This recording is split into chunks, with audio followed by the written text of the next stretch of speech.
उर्दू ज़बान की पहली किताब का ये आखिरी सबक बच रहा है।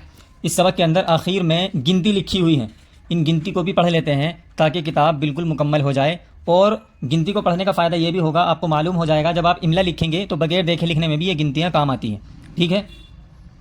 एक यहाँ पर भी देखें एक कैसे बना हुआ है उर्दू के अंदर, और लफ्ज़ों के अंदर भी देखें कि कैसे बनता है। उर्दू में कैसे लिखा जाएगा, उर्दू में जो गिनतियाँ होती हैं वो ऐसी होती हैं लिखी हुई, और अगर उनको लफ्ज़ों में लिखें तो वो किस तरह लिखी जाती हैं उनको भी देखें। ठीक है।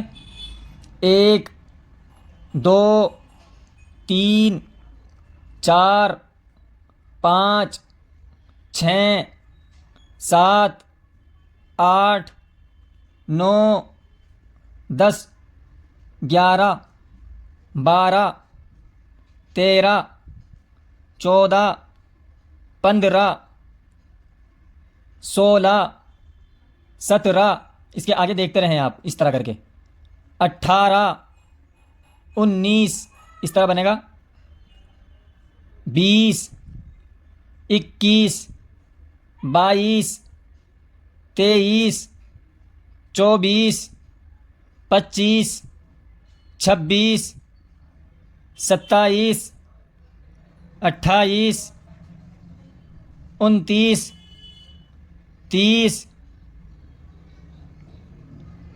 31 32 33 34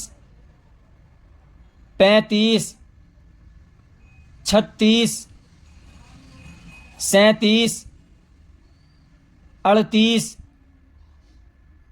39 40 41 42 43, इसमें नून गुन्ना आएगा, 44 45, देखिए इसके अंदर भी नून गुन्ना आएगा लिखने के अंदर,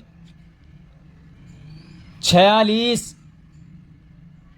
47, इसके अंदर भी नून गुन्ना आएगा, 48 49 50 51 52 53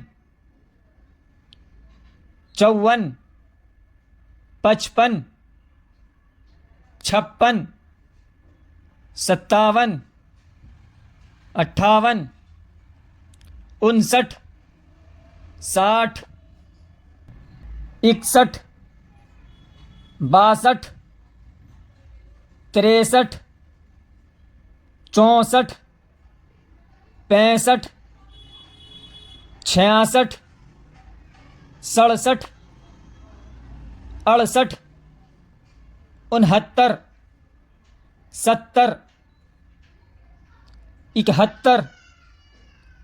72 73 74 75 76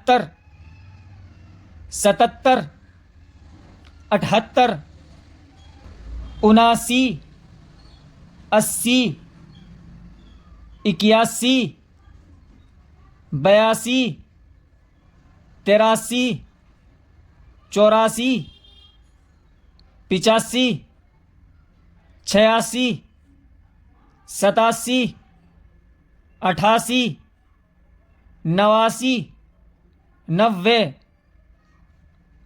91 92 93 94 95 96 97 98 99 100।